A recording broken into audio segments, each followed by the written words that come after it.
Muito boa tarde, meus irmãos. Nós saudamos a todos com a graça e a paz do Senhor Jesus. Sejam muito bem-vindos, sejam muito bem-vindos. Saudamos também aqueles que já estão acompanhando pelas vias da internet e os encorajamos a terem um local onde possam acompanhar o culto e também prestar culto ao nosso Deus enquanto aqui nós estivermos reunidos. Nós gostaríamos de chamá-los à oração nesse instante, para tanto peço que os irmãos se coloquem em pé, nós vamos orar e assim nós já estaremos em culto ao nosso Deus. O grupo de louvor, ato contínuo, estará nos conduzindo à adoração cantada. Bondoso Deus, nosso Pai, obrigado pelo privilégio de estarmos na Tua casa, Pai. Obrigado, Senhor Deus, porque até aqui o Senhor tem nos ajudado, Pai. Senhor, que tudo que façamos nesta tarde e início de noite possa ser para a Tua glória, para o Teu louvor. Que em tudo, ó Deus, o Teu nome seja exaltado, glorificado. Nosso Senhor, esvazia-nos de nós mesmos, enche-nos com o Teu Espírito. Ó Deus, que os nossos corações e mentes possam representar um terreno fértil à Tua palavra nesta tarde e noite. Assim nós oramos, no nome de Cristo. Amém. Saudamos os irmãos com a graça e a paz do Senhor Jesus Cristo. Amém. Com muito prazer que nós convidamos os irmãos para entrar cantando juntamente conosco, iniciando esse momento com ajuntamento.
fazer a consagração.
Eu saúdo a todos com a graça e a paz do Senhor, amém? Estamos aqui nesse momento de contrição. É o momento onde nós podemos agradecer ao Senhor por tantas bênçãos, por tantos livramentos, por tantas coisas maravilhosas, tantas provisões que Ele tem nos concedido ao longo da nossa semana, ao longo da nossa vida. E também é o momento onde nós colocamos o nosso coração diante do Senhor, não é? Para trazer a Ele os nossos pedidos, a pedir a Ele o nosso auxílio divino para nós continuarmos a nossa caminhada. Amém? Antes de nós orarmos e meditarmos com louvor, né? Nós vamos abrir a palavra do Senhor lá no livro de Salmos.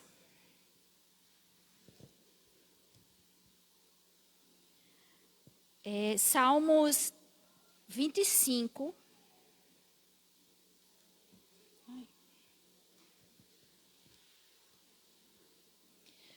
Salmos 25. Nós vamos ler a partir do versículo 14. Salmos 25. A partir do 14 até o versículo 18. Diz assim a palavra do Senhor: A intimidade do Senhor é para os que o temem, aos quais Ele dará a conhecer a sua aliança. Os meus olhos se elevam continuamente ao Senhor, pois Ele me tirara os pés do laço. Volta-te para mim e tem compaixão, porque estou sozinho e aflito. Alivia-me as tribulações do coração. Tira-me das minhas angústias. Considera as minhas aflições e o meu sofrimento e perdoa todos os meus pecados. Amém? Irmãos, esse salmo, na verdade, todos os salmos, por que eu me identifico tanto? Porque aqui está exposto o coração do salmista. E muitas vezes, na maioria das vezes, quando a gente lê os salmos, a gente se identifica, não é verdade? Com o que está escrito aqui. Porque é exatamente assim que a gente está se sentindo, ou é exatamente assim que a gente gostaria de dizer ao Senhor. Então, aqui tem algumas verdades. A primeira verdade que a gente pode encontrar no versículo 14 é que a intimidade do Senhor é para os que o temem. Então, se nós tememos ao Senhor, essa intimidade é para nós. Ele vai se revelar, nós vamos conhecê-lo cada vez mais, porque nós estamos nos aproximando. É isso que nós estamos fazendo aqui nessa noite, não é? Nós estamos aqui para buscar ao Senhor, para conhecer mais dele, para amá-lo e servi-lo. E outra verdade, no versículo 16, ele diz assim: volta-te para mim e tem compaixão, porque estou sozinho e aflito. Quantas vezes nós nos sentimos desse jeito, sozinhos e aflitos? Igual o salmista está se sentindo, não é verdade? E também ele diz assim, no versículo 17: alivia-me as tribulações do coração. Tira-me das minhas angústias. Quantas vezes nós não estamos atribulados de coração, angustiados? Essa é a realidade, é a realidade do ser humano, né? Muitas vezes estamos desfrutando de momentos alegres, temos muito para agradecer. Em outros momentos nós estamos tristes, sozinhos, atribulados de coração, com aquela luta interna, né? Onde só o Senhor pode enxergar o que está lá dentro do nosso coração. Coisas que até nós gostaríamos de dizer, desabafar com alguém, mas às vezes a gente nem sabe como é que vai dizer o que vai dizer, porque está uma coisa assim dentro do coração que a gente, se fosse falar, nem conseguiria. É ou não é verdade? Né? Isso é a realidade do ser humano. Então, eu me alegro com o Senhor. Sabe por quê? Porque a Bíblia foi escrita para nós. para seres humanos que, sabe, falhos, que precisam de esperança. E é isso que a gente vem fazer aqui. A gente vem buscar um Deus que nos dá esperança, que nos perdoa, que nos ama, que caminha conosco. Então, no versículo 18, ele também diz: considera as minhas aflições e o meu sofrimento e perdoa todos os meus pecados. Então, irmãos, é isso que o Senhor faz conosco, Ele nos perdoa. O Espírito Santo nos abre os olhos, nos abre o coração, para que nós possamos nos arrepender e para que nós possamos saber, assim, para onde olhar. Né? Em outro salmo, ele diz: eleva os meus olhos para os montes, de onde me virá o socorro? O meu socorro vem do Senhor, que fez os céus e a terra. Então, esse socorro está aqui. E nós vamos agradecer a Ele por tudo que Ele tem feito, né, em nossas vidas, por todas as angústias que Ele tem nos tirado, por todas as tribulações que Ele tem nos aliviado, né, e também clamar a Ele por esperança, por graça, para que Ele possa nos ajudar. O grupo de louvor vai, nesse momento, cantar uma canção. E se você quer colocar o seu coração hoje diante do Senhor, você pode ficar em pé, você pode se ajoelhar e vamos derramar. É assim que a palavra do Senhor ensina. Vamos derramar o nosso coração diante do Senhor. Amém?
momento diante de Ti, Pai. Muitos em pé, muitos ajoelhados. Outros, Senhor, que têm ajoelhado verdadeiramente o coração, Senhor. E nós estamos diante de Ti, Pai, clamando a Tua presença, te pedindo o Teu auxílio divino, Senhor, para as nossas vidas, Pai. Para a nossa caminhada aqui na terra, Senhor. Pai, nos ajuda, Senhor. São tantos os contextos, meu Deus. O Senhor conhece, Pai, cada coração que chegou aqui.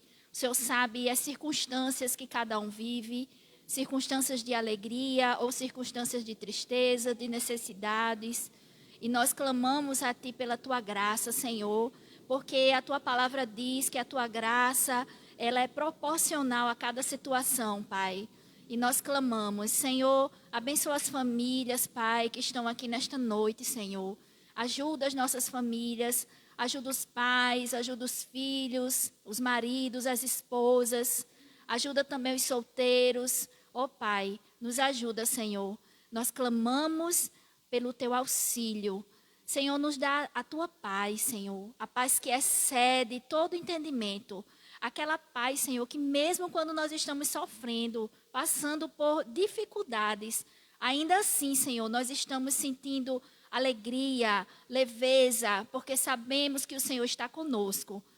Pai, fica conosco, acampa os Teus anjos ao nosso redor e nos ajuda, Senhor. É assim que nós Te oramos e Te agradecemos no nome de Jesus. Amém.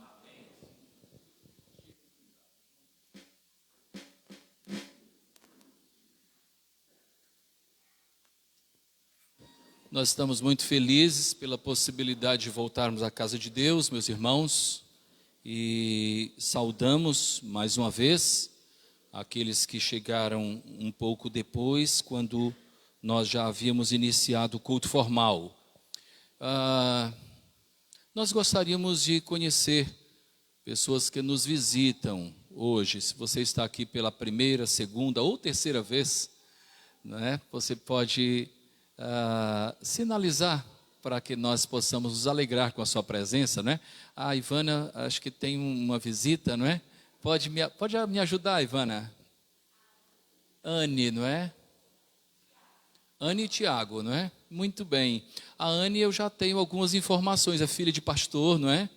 Isso, foi nosso contemporâneo, acredito, lá no Recife. Depois vamos conversar um pouquinho. Deus te abençoe, seja muito bem-vinda. Tiago, você também é muito bem-vindo. Sintam-se bem no nosso meio. Nós estamos felizes em rever os irmãos, não é? Para aqueles que ainda não conhecem, deixe-me falar uma coisa, especialmente a juventude, olhem para mim, tá? Aquele rapaz bonito que está ali é o Vinícius. Vinícius, levanta a mão aí, Vinícius. O Vinícius é universitário, ele veio de Petrolina, ele é filho de uma grande amiga, de uma irmã em Cristo muito querida, que é a Vanessa, tá certo? E o Vinícius tem vindo à nossa igreja, e eu gostaria que a juventude abraçasse o Vinícius, tá certo? Que ele seja uma bênção aqui no nosso meio. Você é muito querido, Vinícius, Deus te abençoe, e eu estou muito feliz em você estar conosco. Hoje nós estamos sentindo falta de alguns irmãos. Alguns entraram em contato conosco falando da impossibilidade de estarem no culto presencial. Estão tentando acompanhar de onde estão. E nós estamos orando especialmente pelos que estão em viagem e também pelos que estão enfermos e assim impossibilitados.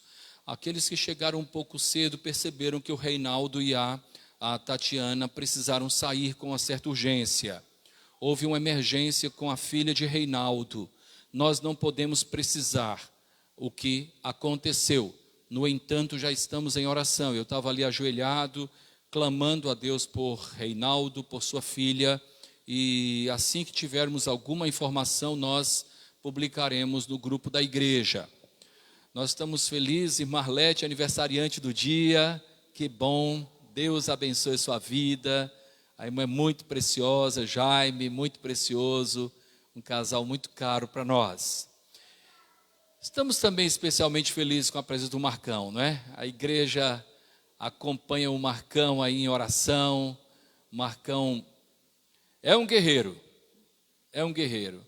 2 cirurgias no espaço de menos de 2 meses, né, Marcão? 2 cirurgias. E ele está aí firme, com o Gabriel do lado aí, a família tão querida e tão cara para a nossa igreja, para cada um de nós, né?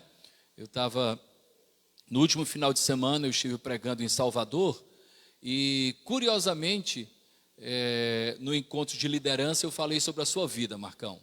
A maneira como Deus lhe conduziu, não emitindo nome, mas a experiência que Deus permitiu que você tivesse com Deus desde os tempos lá da alvorada. E como o Senhor tem conduzido a sua vida, lhe deu uma família linda, e que o nosso Deus seja sempre glorificado, por meio da sua vida, por meio da sua família, que tanto nos é cara. Muito bem, meus irmãos, acredito que nós só temos a Ana e o Tiago como visitantes, não é? Eu preciso memorizar o nome desse nosso querido irmão de camisa azul, tá? E ele, a esposa dele não veio hoje, não pôde vir hoje, não é? É o Adilton, Anilton. Eu tenho anotado, não é? Mas hoje eu não trouxe as minhas anotações. O Adilton tem, Anilton. Estava só testando os irmãos. Anilton tem vindo à nossa igreja com a sua esposa, que é a dona Glauce. E também quero encorajar a igreja a abraçar esse casal com alegria. E vocês são muito bem-vindos, sempre, tá? Vamos estreitar os laços. Já peguei o telefone, já temos trocado algumas mensagens, né, Newton?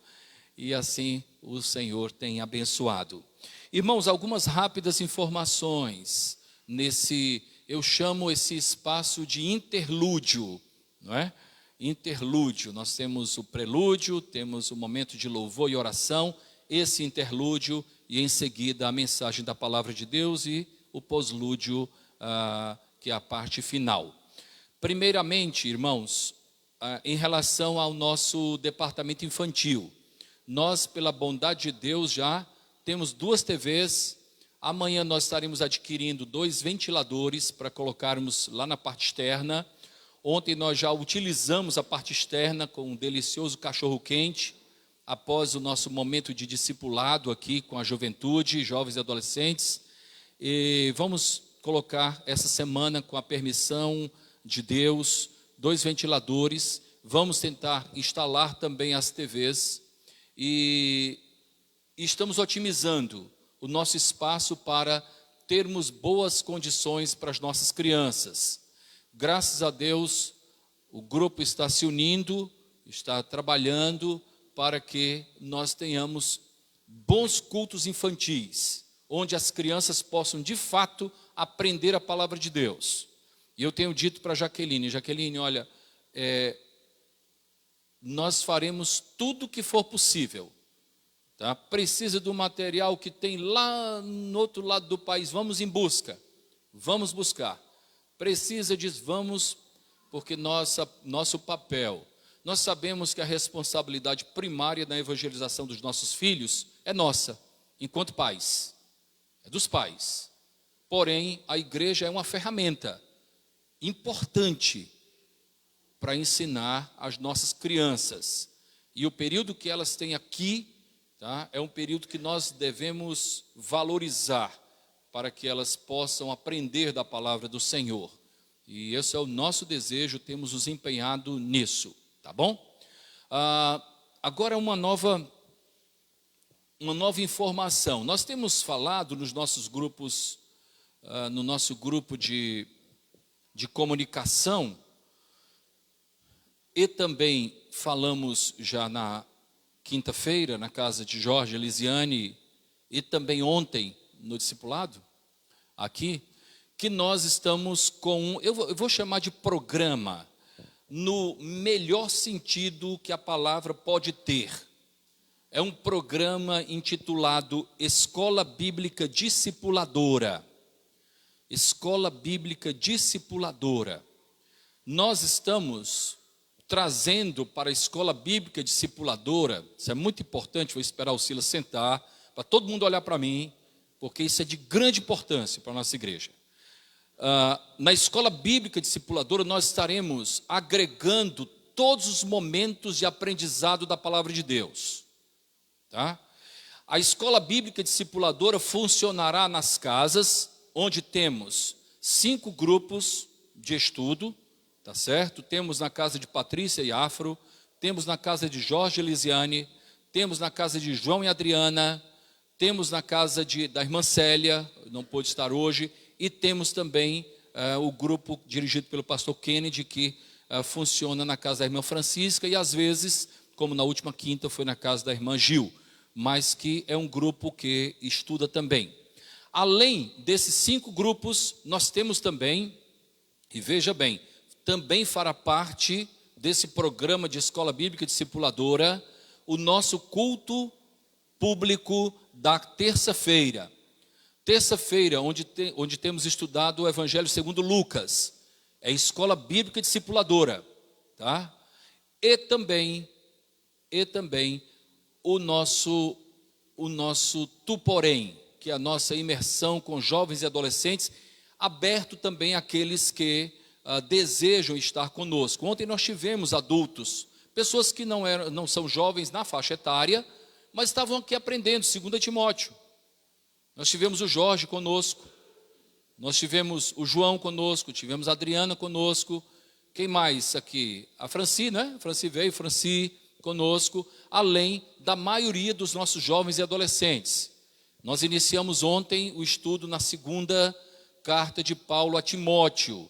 E como foi edificante, como houve uma participação por parte dos irmãos, os jovens, ávidos por conhecerem a palavra de Deus.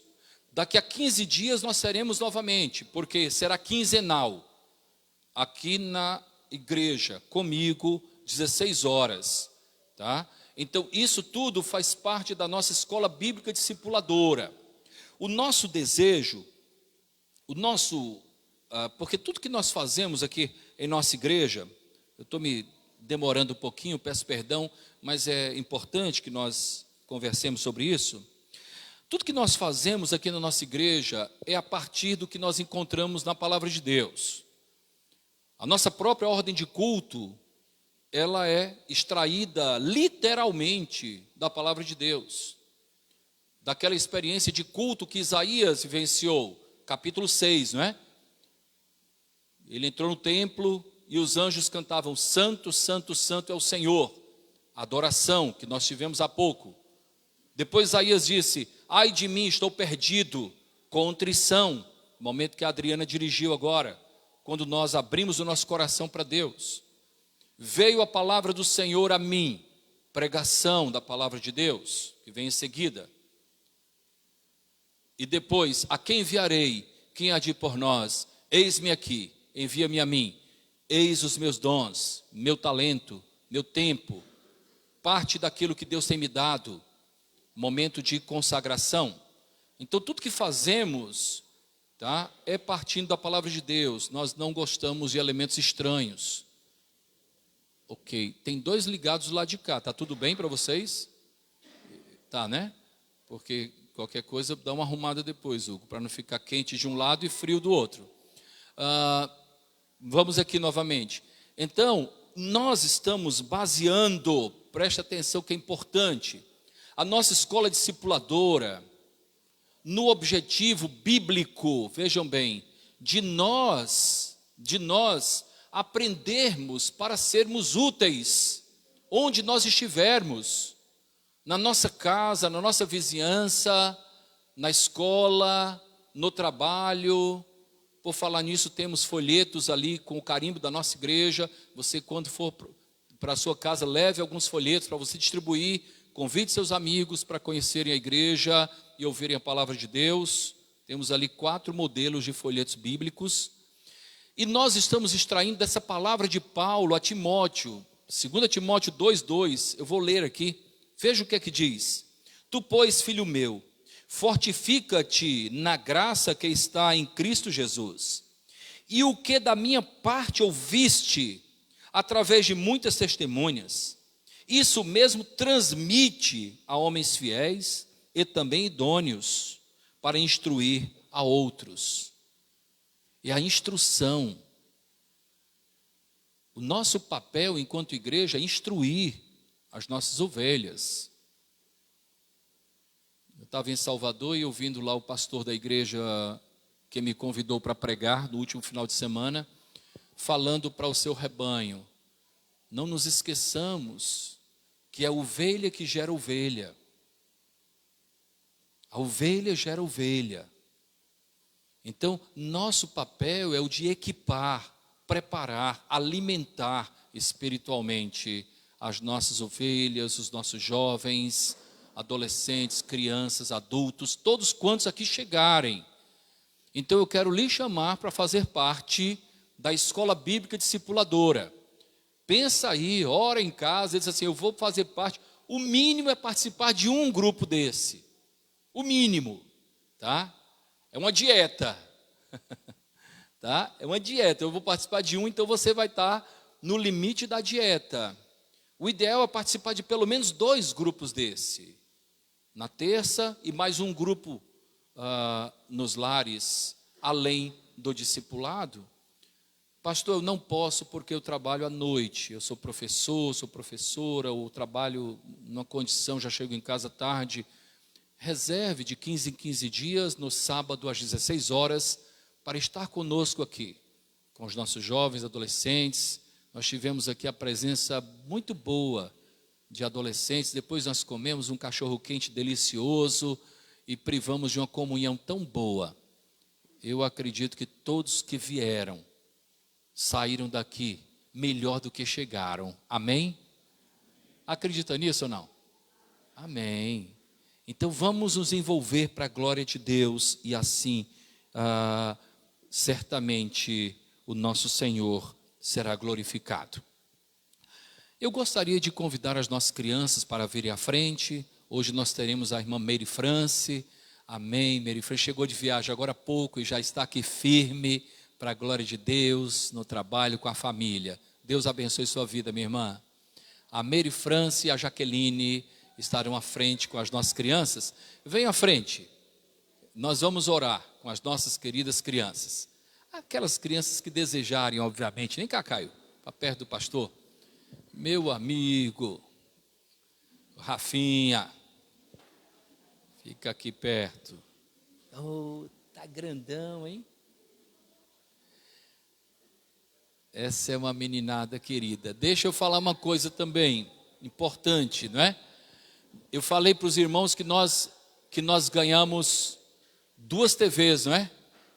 Mas deixa eu contar mais bênção, né?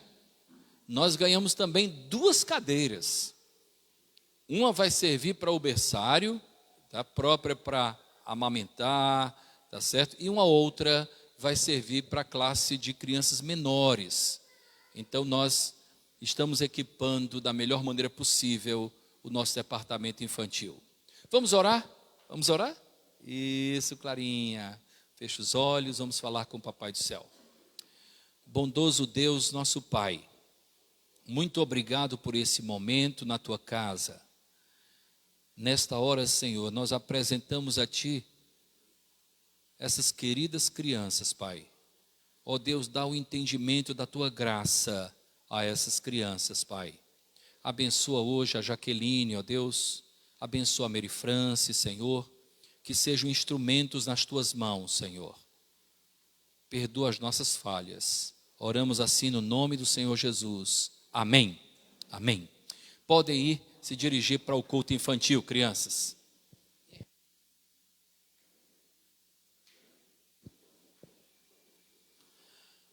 Eu gostaria de pedir, Hugo, para mudar, tá certo? Desligue aquele de trás, por favor, e ligue aquele ali. Senão vai ficar, tá começando a ficar muito frio até para mim. Anselmo, por favor, me ajude. Irmão Anselmo. Desliga o de trás e liga aquele lá, tá bom? Isso. Hoje, como passou o dia nublado, então esfriou um pouquinho mais, né? Estava muito frio aí, né, Rosa? 2 em cima de ti, né? Muito bem, meus irmãos queridos. Vamos abrir a palavra de Deus. Carta aos Hebreus, capítulo 10, versículos de 10 a 18, é o texto que nós utilizaremos para nossa meditação dominical. Carta aos Hebreus, capítulo 10, versículos de 10 a 18.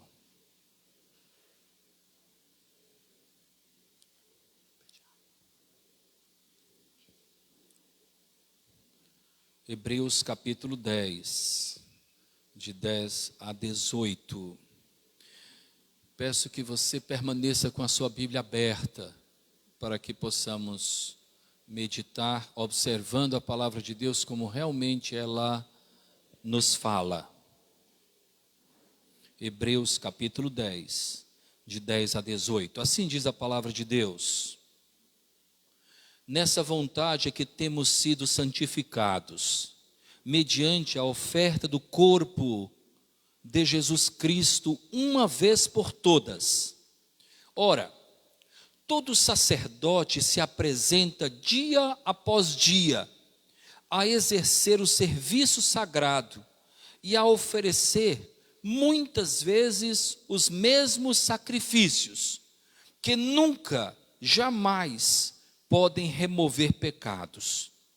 Jesus, porém, tendo oferecido para sempre um único sacrifício pelos pecados, assentou-se à destra de Deus, aguardando daí em diante, até que os seus inimigos sejam postos por estrado dos seus pés. Porque, com uma única oferta, aperfeiçoou para sempre quantos estão sendo santificados.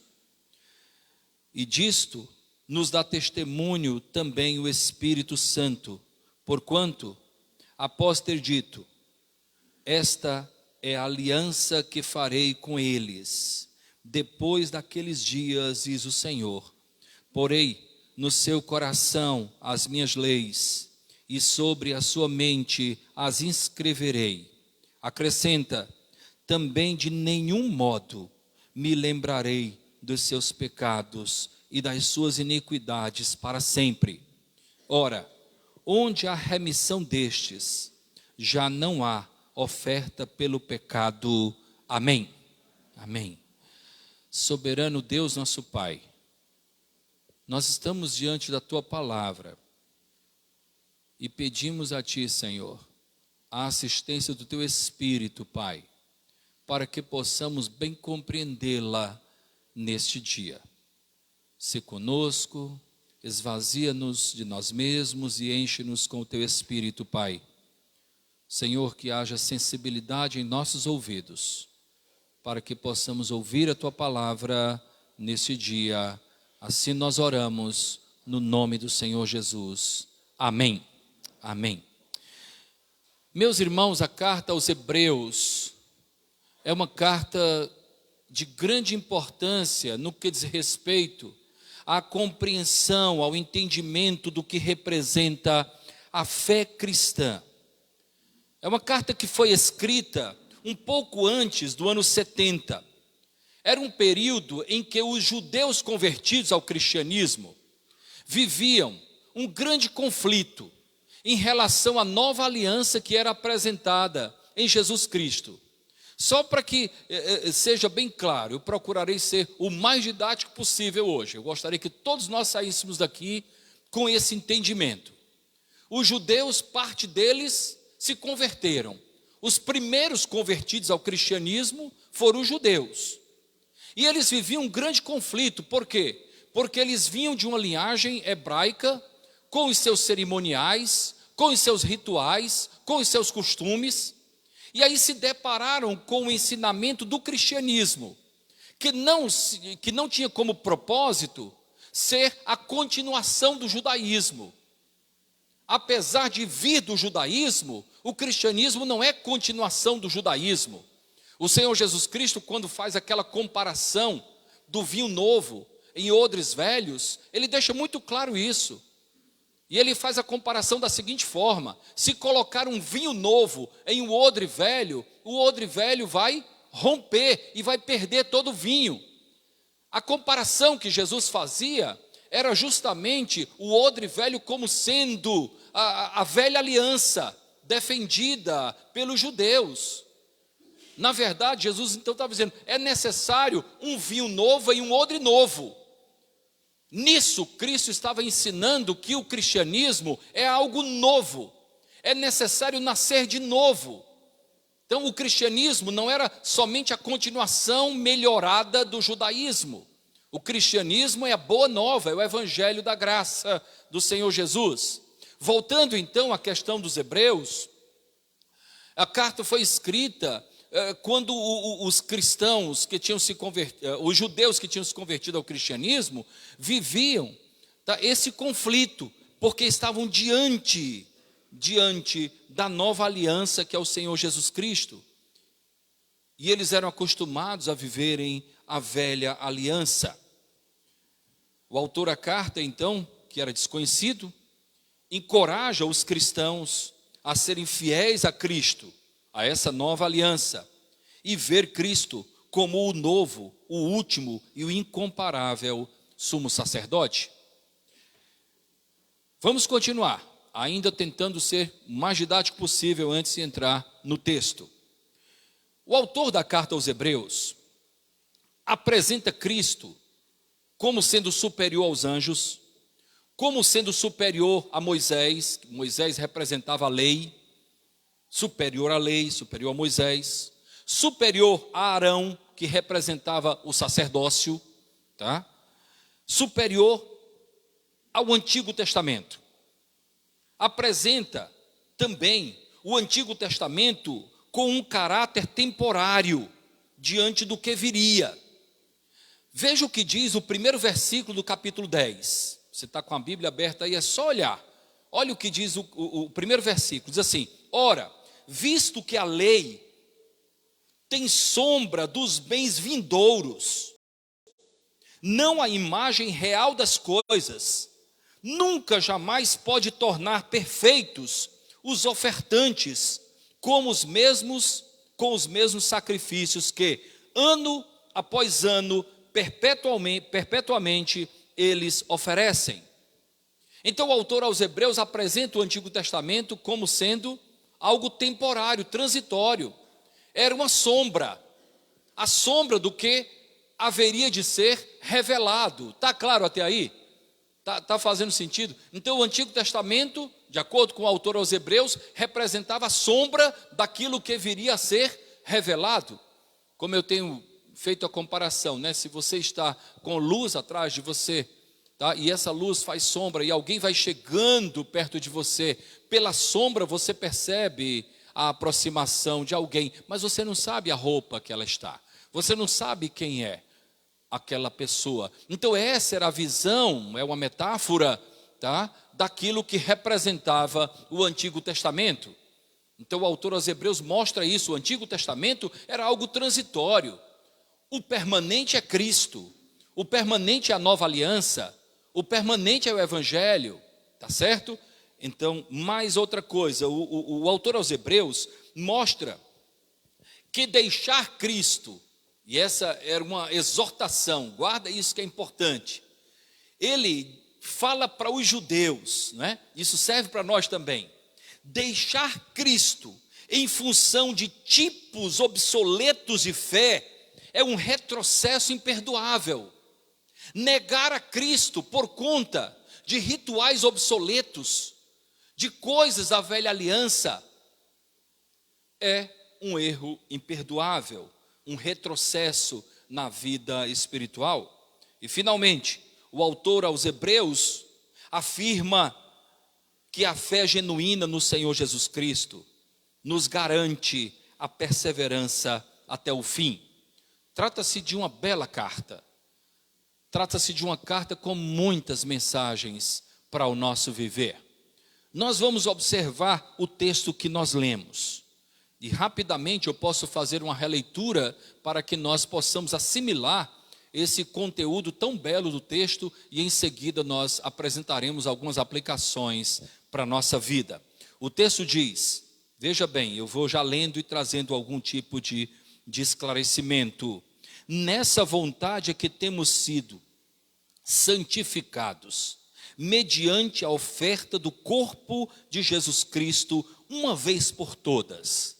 Nisso, o autor deixa muito claro a diferença que há na oferta que Deus fez para o nosso pecado, para o pagamento do nosso pecado, a diferença que há entre essa oferta e as ofertas que anualmente as pessoas, os hebreus, os judeus faziam no Antigo Testamento.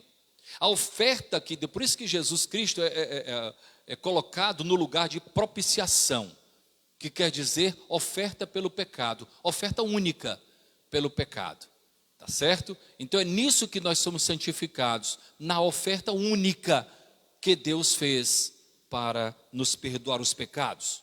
O versículo 11 ele continua: ora, todo sacerdote se apresenta dia após dia a exercer o serviço sagrado e a oferecer muitas vezes os mesmos sacrifícios, que nunca, jamais podem remover pecados. Percebem isso? O autor então faz a comparação. É diferente dos sacerdotes que dia após dia se sacrificam, e todo esse esforço, todo esse sacrifício, jamais vai gerar justificação, jamais vai gerar perdão, jamais gerará salvação. Sacrifício vão. Versículo 12. Jesus, porém, tendo oferecido para sempre um único sacrifício pelos pecados, assentou-se à destra de Deus. Essa ideia é muito importante, porque primeiramente mostra a suficiência do sacrifício de Cristo, e depois o assentar-se à destra de Deus tem um simbolismo, como quem diz assim: missão cumprida. Missão cumprida. Posso voltar ao meu local de origem com a missão cumprida. O sacrifício de Cristo, então, é a missão que foi cumprida. Não precisa anualmente fazermos, porque o Senhor fez de uma vez por todas, tendo oferecido para sempre um único sacrifício pelos pecados, assentou-se à destra de Deus. Versículo 13: aguardando daí em diante, até que os seus inimigos sejam postos por estrado aos seus pés. Demonstra a vitória certa do Senhor Jesus. Os inimigos serão todos postos como estrado aos seus pés. Ele é vencedor. Tantas vezes nos apanhamos, não é? Como apologetas da fé. Tantas vezes nos apanhamos como defensores. Tantas vezes eu encontro pessoas comentando: vão acabar com a igreja, pastor. Que igreja você está se referindo? A noiva de Jesus? Você acha realmente que a noiva de Jesus vai ser derrotada por homens mortais? Por ideologias? Por isso, por aquilo? Você não ouviu o que Jesus Cristo disse a Pedro, não? Tu és Pedro, e sobre esta pedra edificarei a minha igreja, e as portas do inferno não prevalecerão contra ela. Você esqueceu disso? Tantas vezes nós somos imaturos. A igreja pertence ao Senhor Jesus. É a noiva de Cristo. Durante a semana eu tive que falar com um colega que equivocadamente colocava a igreja como se fosse um segmento qualquer, associando ao contexto político. Dizia assim: os médicos estão com esse, os professores estão com esse, e as igrejas estão com aquele. Eu falei: não estou entendendo. Que igreja você está falando? Porque a igreja que o Senhor me confiou para pastorear, que é parte da igreja do Senhor Jesus, do corpo de Cristo, lá tem pessoas desses segmentos que você falou aí. A igreja não é um grupo qualquer.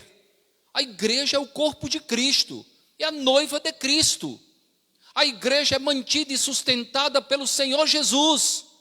A igreja, ela é sustentada pelo poder que há em Deus. Não é por mim nem por você. Quanta pretensão! Ela não é um segmento qualquer. É uma instituição espiritual.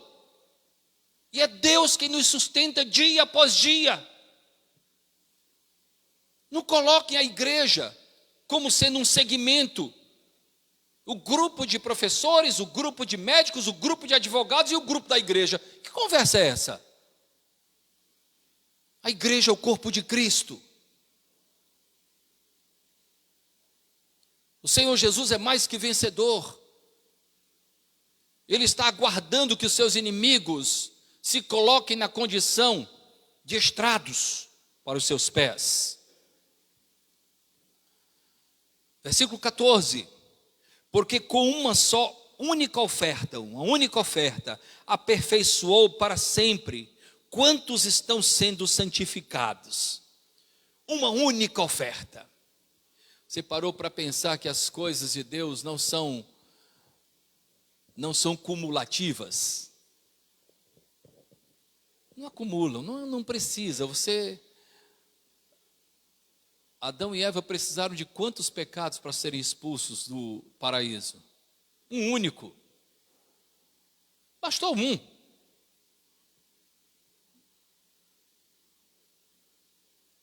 Quantas vezes Jesus teve que morrer na cruz? Uma única vez. Porque o nosso Deus é cirúrgico. Ele não faz tentativas. Não, ele é cirúrgico. Ele sabia o que eu precisava, o que você precisava. Ele sabia o que de fato iria resolver a minha situação e a sua diante de Deus. Ele é cirúrgico. Ele não faz tentativas e mais tentativas até acertar. Não. Ele mandou Jesus e Jesus é a receita para mim e para você. E é a única e infalível receita. O problema é que tantas vezes nós achamos muito simples. É só isso? É. Eu comentei alguns domingos aqui que uma entrevistadora perguntou a John Stott, né? Isso tem marcado muito a minha vida, viu? Perguntou a John Stott. John Stott, para quem não sabe, foi o maior teólogo contemporâneo que nós tivemos até a década de 80, né? Porque ele faleceu no início de 90. John Stott era capelão honorário da rainha Elizabeth, para você ter uma ideia da grandeza desse teólogo cristão. E ele era um homem muito simples. Quando eu estudei no seminário no Recife, nós tivemos a oportunidade de receber John Stott. Ele esteve lá e passou uma semana pregando para nós.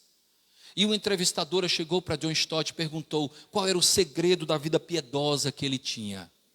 Ele disse assim: o segredo da minha vida piedosa é que eu oro, leio a minha Bíblia e frequento regularmente a igreja. Só isso, doutor Stott? É suficiente, mas é porque nós achamos pouco, nós agimos tantas vezes como Naamã. Tem rios muito mais bonitos aqui na Síria. Por que eu tenho que ir até o Jordão para mergulhar 7 vezes? Porque essa era a vontade de Deus. E Naamã tinha lepra. Até que ele se dobrou. E ao mergulhar 7 vezes ele foi curado. Tantas vezes nós achamos que a solução vem de coisas que vão muito além. O Senhor revelou as suas coisas, os seus mistérios, àqueles que são indoutos, àqueles que são considerados loucos, para confundir aqueles que se julgam sábios. Sem tomar muito tempo de vocês, mas eu me lembrei de algo real. Nós temos um parente distante, parente da minha mãe, que mora em João Pessoa. Tá? Ele é um médico. O nome dele é Valdir Lucena. E o Valdir Lucena tem uma história interessante. Ele tinha muita vontade, quando ele saiu da Paraíba, né? E foi fazer a residência no Rio de Janeiro. E a vontade dele, preste atenção, a vontade de Valdir Lucena era trabalhar no Maracanã. Trabalhar no Maracanã. Ele via antigamente, passava aqueles jogos na TV e tinha lá Suderge, né? Suderge, que era superintendente, e tinha os médicos que trabalhavam lá. E ele, a vontade dele, então ele falou com um político lá da Paraíba, que entrou em contato com um político do Rio, e ele falou com tantas pessoas, tentando conseguir uma oportunidade para trabalhar no Maracanã. Era o sonho dele. Paraibano, né? Via aquela coisa bonita, o Maracanã, eu quero trabalhar no Maracanã. E nada dava certo. Ele ia, pedia favor, ia em busca dos poderosos, e um dia ele foi para uma cruzada evangelística lá no Maracanã. Ele era crente, ainda continua, acredito. E o Billy Graham foi pregar no Maracanã, anos 70. E ele ficou lá, e quando terminou, ele ficou olhando para o Maracanã. E ele viu uma senhora que vendia cocada. E aquela senhora disse assim, olha, quer uma cocada? Ainda tem. Aí ele falou, eu quero. Aí ela chegou para ele e falou assim, por que você está olhando aí? Tanto tempo você está aí. Ele disse, não, é porque o meu sonho era trabalhar no Maracanã, e eu fico olhando aqui, todo mundo já estava indo embora, estava quase vazio. Aí ela falou assim, você quer trabalhar no Maracanã? É? Você é o quê? Diz, eu sou médico, estou fazendo residência, o meu sonho é trabalhar aqui. Aí falou assim, então tá, deixa eu te dar um papelzinho aqui, telefona para esse número aqui, que você vai conseguir. Ele, absurdo. Diga que foi a dona Maria da Cocada que recomendou o senhor para trabalhar no Maracanã. Estranhou. Mas ele chegou a segunda-feira, eu ligo, será que quando ligou, atendeu uma secretária que passou para um homem que era responsável. Quando passou para esse homem, eu já estava esperando a sua ligação. Você é o homem lá que a dona Maria da Cocada recomendou, né? Eu falei assim, será que é trote? Pode vir aqui, vem aqui para conversar, traga os seus documentos. E ele um tanto incrédulo, mas foi. Quando chegou lá, era realmente o homem que era responsável, né, pela colocação dos médicos lá no Maracanã, e disse assim, deixa eu lhe falar uma coisa. Há mais de 10 anos, essa senhora me serve cocadas. A minha esposa é louca pela cocada dela. E a minha esposa nunca sequer quis conhecê-la. Como é que eu ia negar um pedido da dona Maria da Cocada? E ele trabalhou no Maracanã. Às vezes a gente pensa que as coisas só virão se nós formos em busca de algo sofisticado. Deus tem seus caminhos e nos surpreende ao longo da vida com coisas que estão diante de nós e nós nem percebemos. O nosso Senhor, a receita infalível é o Evangelho. A receita infalível para a sua família é o Evangelho. Eu só tenho essa receita. E ao longo da minha vida ela tem surtido efeito. Essa é a única receita que tenho. Porque com uma única oferta, Deus não tem plano B. Ele é pontual, é cirúrgico. Aperfeiçoou para sempre. Quantos estão sendo santificados? Versículo 15. E disso, ou disto, nos dá testemunho também o Espírito Santo. Porque após ter dito, e aí ele menciona o texto de Jeremias capítulo 33, 31, versículo de 33 a 34. Esta é a aliança que farei com eles. Depois daqueles dias, diz o Senhor, porei no seu coração as minhas leis, e sobre a sua mente as inscreverei. Acrescenta ainda, também, de nenhum modo me lembrarei dos seus pecados e das suas iniquidades para sempre. E finalmente o versículo 18, ora, onde há remissão destes, já não há oferta pelo pecado. Se já houve a remissão dos pecados, para que fazer oferta pelo pecado? Eu não preciso me aproximar de Deus para ser salvo, porque isso o Senhor já fez por mim. Eu preciso me aproximar de Deus para me identificar com Ele, para me parecer com Jesus, para me identificar com o Pai, para como filho, alguém poder olhar para mim e dizer assim, de fato você se parece com o Pai, enquanto filho. Esse é o objetivo. Eu não me sacrifico para ser salvo, porque isso Jesus já fez por mim. A salvação é pela graça, que quer dizer favor não merecido. Após a salvação segue-se esse processo de santificação, que nada mais é que o processo de nós nos identificarmos com o Senhor Jesus. Estamos sendo formados à sua imagem. Estamos sendo trabalhados à sua imagem. Eu gostaria de destacar algumas coisas para o nosso crescimento. Algumas delas até acabei já antecipando, mas como a moda é o spoiler, né? Então já foi dado aqui. Primeiro destaque, irmãos, o sacrifício de Cristo é único e suficiente para a salvação daquele que crê. O versículo 11 mostra claramente isso. Aquilo que é feito pelo homem, presta atenção, aquilo que é feito pelo homem tem um valor temporário, transitório, precisa ser feito e refeito várias vezes. Já percebeu isso? Aquilo que nós fazemos, temos que fazer constantemente. Mas aquilo que Deus faz, Ele faz de uma única vez. Porque Ele faz com a perfeição jamais vista. O que é feito pelo homem nunca alcança o objetivo final. Jamais os sacrifícios poderão remover pecados, é o que diz o versículo 11, não é? Dia após dia, fala a respeito do sacerdote do Antigo Testamento, que dia após dia exerce o serviço sagrado e oferece muitas vezes os mesmos sacrifícios, que nunca, jamais podem remover pecados.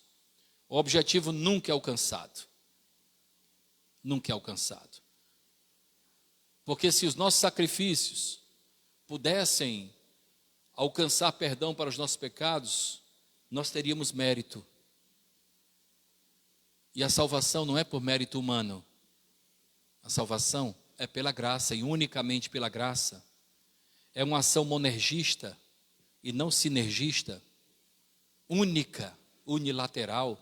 Nós somos agentes passivos dessa graça bendita revelada pelo Senhor Jesus Cristo, ou no Senhor Jesus Cristo, melhor dizendo.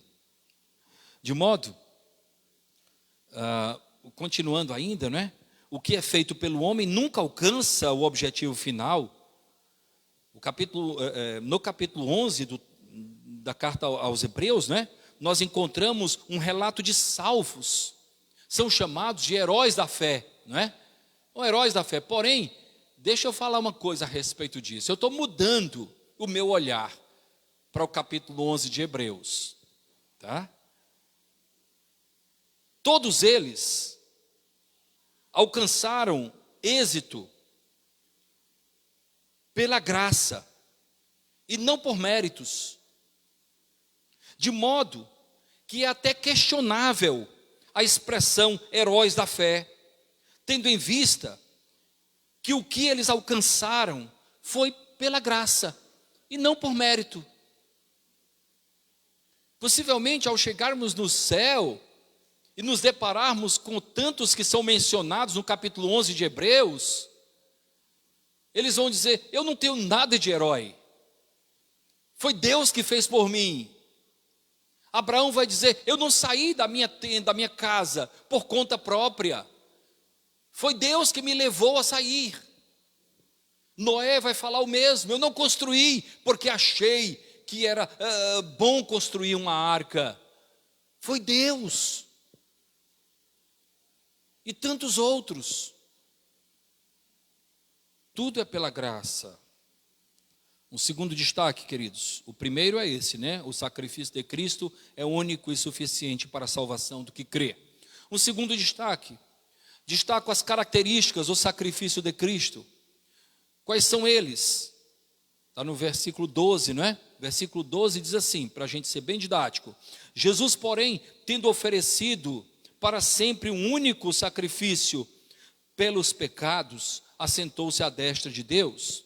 Características do sacrifício de Cristo. Primeiro, é um sacrifício eterno, para sempre. Não é temporário, é eterno. Segundo, é único. Não precisa de outro. Não precisa de um outro Cristo. Terceiro, ele foi pelos nossos pecados. O que isso quer dizer? Presta atenção. Foi um sacrifício pelos nossos pecados. Pecado é uma infração espiritual e não material.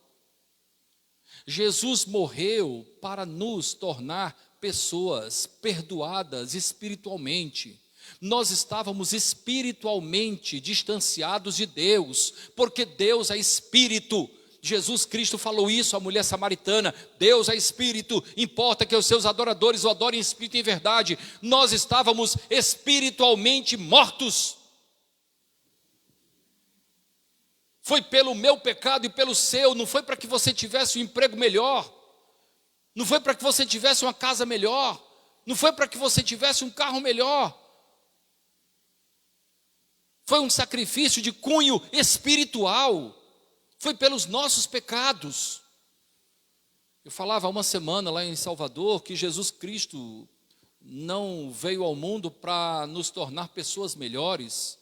Isso é somente consequência da nossa vida com Deus. Ele veio para nos trazer vida, porque nós estávamos mortos em nossos delitos e pecados, espiritualmente mortos. Foi um sacrifício unicamente espiritual, queridos, porque o problema da humanidade, presta atenção, uma vez eu falei isso aqui, o nosso problema chama-se pecado. Pecado. Se você vai vasculhar o motivo pelo qual nós estamos nos deparando com uma guerra, você vai cavar, é pecado. Se você vai perceber os problemas familiares que nós encontramos em vários contextos, é o pecado. Se você pode ir em busca, o problema da humanidade é o pecado. Você pode imaginar Fortaleza sem pecar? Onde as pessoas amam, a pessoa deseja para o próximo aquilo que deseja para si, onde as pessoas olham o que Jesus Cristo ensinou como sendo algo de fato a ser seguido, onde as pessoas realmente, onde o marido olha para a esposa como Jesus olha para a igreja, porque essa é a comparação. Essa é a comparação. Você pode imaginar, por exemplo, Jesus traindo a igreja. Assim também, aquele que realmente ama a Deus, jamais poderá trair a esposa. Por quê? Porque a comparação feita por Paulo lá em Efésios é essa. Jesus, o noivo, a igreja, a noiva. Cristo morreu em função da nossa condição espiritual. Não foi para que nós tivéssemos uma vida melhor aqui neste mundo transitório, passageiro. Não. O sacrifício de Cristo tem valor eterno. Foi espiritual.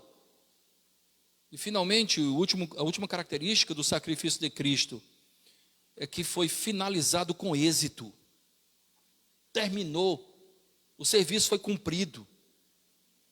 Lá em Efésios, capítulo 5, versículo 2, nós encontramos o seguinte, vou ler rapidinho aqui: e andai em amor, como também Cristo nos amou e se entregou a si mesmo por nós, como oferta e sacrifício em aroma suave. Ele finalizou a sua missão, a sua oferta chegou às narinas de Deus como um aroma suave, porque foi um sacrifício finalizado com êxito.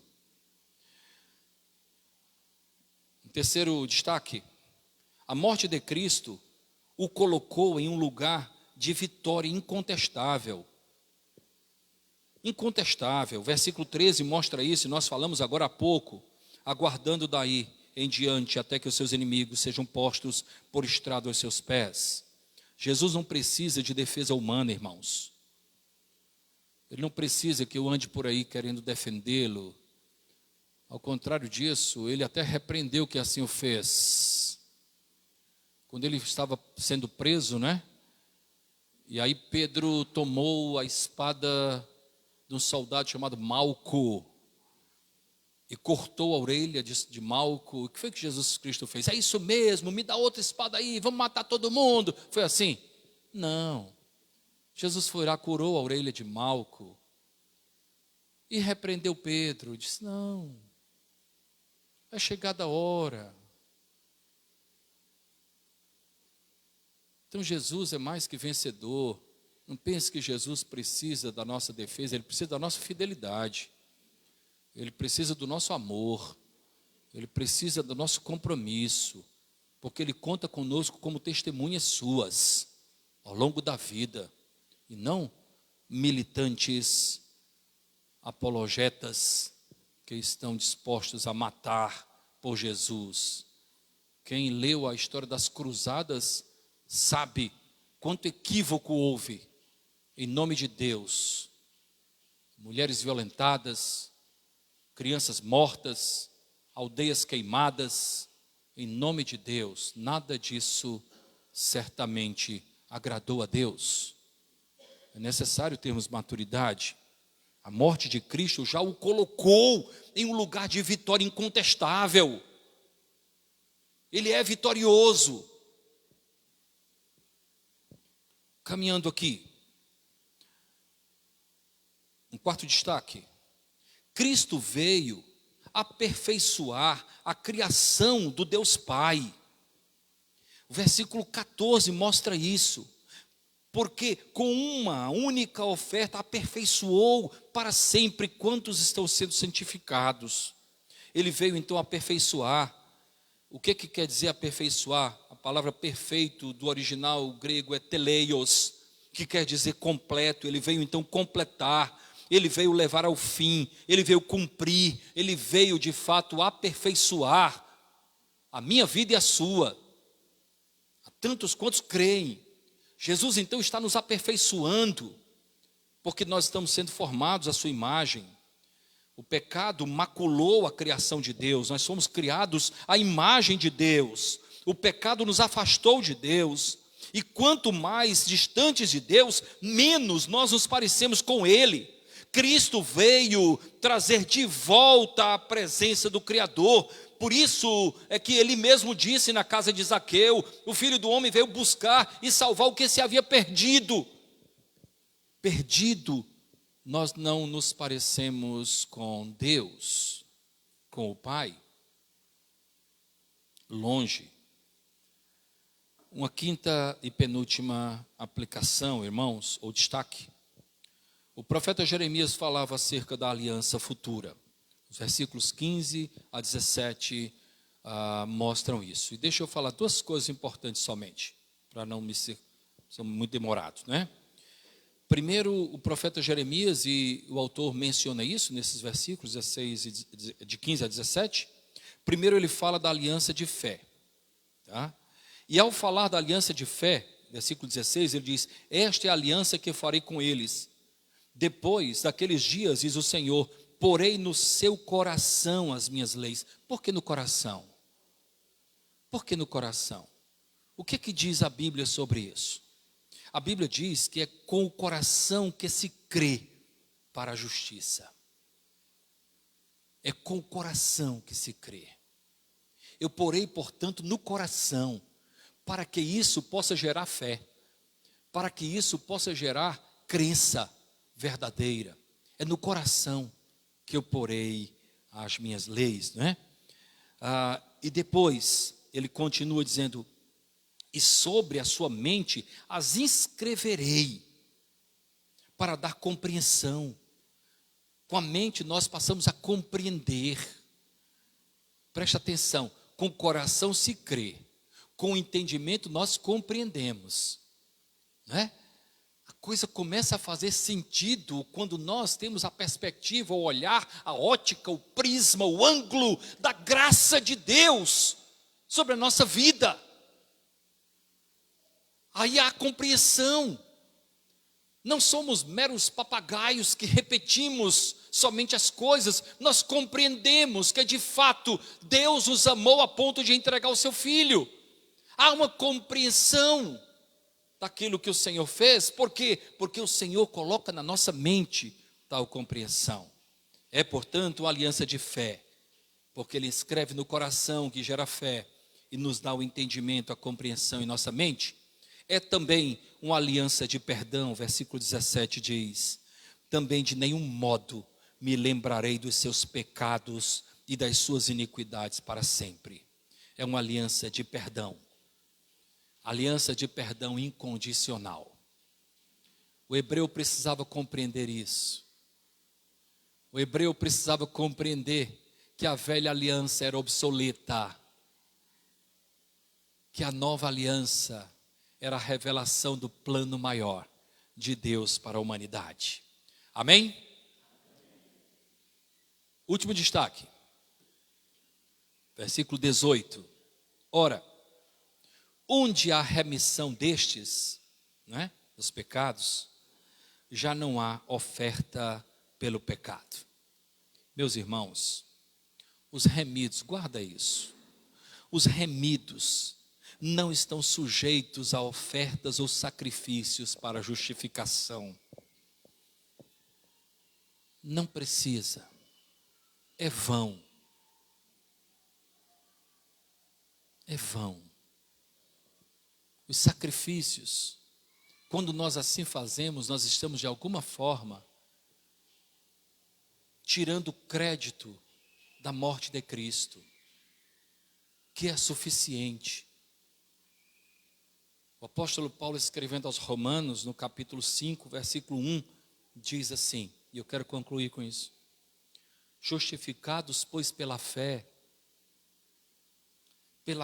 não por obras, não por sacrifícios, justificados, pois, pela fé, nós temos paz com Deus. O que me tirava a paz com Deus eram os meus pecados, que foram justificados na cruz do Calvário, pelo sangue vertido lá no Calvário. Justificados, pois, pela fé, nós temos paz com Deus por meio do nosso Senhor Jesus Cristo, que se entregou de uma vez por todas para nos salvar, para nos reconciliar com Deus. Eu acredito que esse texto sintetiza o Evangelho da Graça. Você compreende isso? Você compreende aquilo que realmente Deus fez por você? Essa compreensão já há na sua mente? Essa palavra já gerou fé no seu coração? É disso que nós necessitamos. Necessitamos compreender que a oferta foi feita uma vez só, que nessa nossa trajetória nós estamos somente sendo formados à imagem do Filho de Deus, tropeçando, se levantando, se equivocando, outras vezes acertando e caminhando sempre nessa trajetória, até o dia final, quando os nossos corpos serão glorificados, à semelhança do corpo de Cristo. É essa a trajetória da vida cristã. Baixa a sua cabeça nesse instante, feche os seus olhos, individualmente pense a respeito disso, analise o que mais é necessário, por que as pessoas tantas vezes correm de um lado para o outro, em busca de autojustificação, quando nós temos em Cristo tudo o que nos é necessário. No seu coração já há fé. Eu gostaria de orar por você nesta noite. Se você deseja que eu ore por você nesta noite, por alguma razão, uma razão espiritual, obviamente, fique em pé, eu quero orar por você agora, para que haja compreensão. Talvez você tenha vindo à igreja tantas vezes e nunca tinha sido tocado de fato por esse evangelho, e hoje você percebeu isso. Pode ficar em pé, eu quero orar por você, e Deus está vendo isso. Não somente para fazer quórum, mas porque lá no coração você percebe, constrangido pela palavra de Deus, constrangido pelo que o Senhor fez por você. Tantos encontram-se em pé, tantos estão dizendo ao se colocar em pé que reconhecem a graça de Deus manifestada no Senhor Jesus, que é única, que é suficiente para a salvação, para nos tornar novas pessoas. Quanta grandeza há na ação de Deus por nós. Soberano Deus, nosso Pai, muito obrigado, Senhor Deus, por esse momento na tua casa, um momento de reflexão, um momento de contrição, um momento de reconhecimento, um momento de derramamento da tua graça, Senhor. Ó Senhor, que a tua graça invada cada coração, Senhor. Ó nosso Deus, que essa graça bendita esteja presente em cada vida, em cada família. Opera, Senhor, em cada vida. Ó Deus, especialmente nós oramos por tantos que se encontram em pé, ó Deus. Tu sabes muito bem acerca da condição espiritual de cada um de nós, Pai. Senhor, dá que nós percebamos que o sacrifício do Teu Filho teve um efeito espiritual, ó Deus, porque espiritualmente, sem Ele, nós estamos mortos por conta dos nossos pecados, ó Pai, mas Ele nos vivifica pelo Seu poder, Senhor. Ó Deus, abençoa a igreja, abençoa as famílias da igreja. Senhor, aproxima-nos mais de Ti, ó Deus. Senhor, dá que nos desprendamos os embaraços desta vida para nos apresentarmos a Ti, ó Deus, e olharmos para Ti com a prioridade que Tu mereces, Pai. Nosso Senhor, abençoa-nos, fortalece-nos e opera em nosso coração. Gera fé naqueles que ainda não a têm, ó Deus. Oramos assim, no nome do Senhor Jesus. Amém, amém. Deus abençoe, queridos irmãos. Vamos cantar o último hino, queridos. Vamos ficar em pé todos agora e vamos cantar Rude Cruz. Enquanto estivermos cantando este hino, nós poderemos consagrar a nossa vida ao Senhor, assim como parte daquilo que Ele tem nos dado, irmãos. Eu pedi para que, eu sei que alguns irmãos têm participado da vida da igreja por meio do Pix. E eu pedi para que a chave Pix fosse colocada no telão. É possível? Então, depois, se você deseja participar do sustento da igreja, se utilizando da chave Pix, tá certo? Você pode anotar e poderá assim participar também. Porém, aqueles que trouxeram, tá lá? Ah, muito bem. Muito bem. Então, porém, aqueles que trouxeram os dízimos, as ofertas, poderão trazer para o gasofilácio, para as urnas, e em forma de culto, nós poderemos consagrar parte daquilo que generosamente o Senhor tem nos dado. Vamos então cantar o hino e consagrar o nosso viver a Deus.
Essa luz vem pra mim, nada te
presença de todos, especialmente o Tiago e a Anne, que nos visitaram. Vocês sempre serão muito bem-vindos. Voltem outras vezes, para a nossa grande alegria. Nós desejamos a todos uma semana de paz, uma semana de vitórias. Caso você tenha que tomar alguma decisão, eu lembrei disso, viu, Marcão? Primeira vez que você foi à igreja, Marcão? Com tanta carga, Caso você tenha que tomar alguma decisão durante a semana, não a tome antes de saber qual é a vontade de Deus em relação a isso.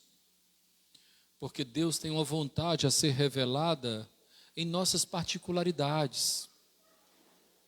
Então, consulte a Deus antes de tomar qualquer decisão, antes de fazer qualquer coisa. Consulte ao Senhor. Nós teremos durante a semana os nossos grupos. Amanhã, Patrícia, pode ser lá? Ou a gente pode deixar para outra, sem o afro? Você entra em contato conosco? Sim. Isso. Pronto. Amanhã nós temos na Patrícia, terça-feira aqui, tudo isso é Escola Bíblica Discipuladora. Tá? Na terça-feira aqui, às 20 horas. Na quinta-feira, nós teremos na casa de João e também na casa da irmã Francisca, Pastor Kennedy? E assim a igreja caminha. E eu ia esquecendo, desculpe, mas eu tenho que falar sobre isso, irmãos. Calma aí. No próximo sábado, nós teremos um encontro aqui especialíssimo, irmãos. Tá? A nossa irmã Silvana Araripe estará aqui apresentando uma palestra sobre mercado de trabalho. Então, não somente venha, como também convide pessoas.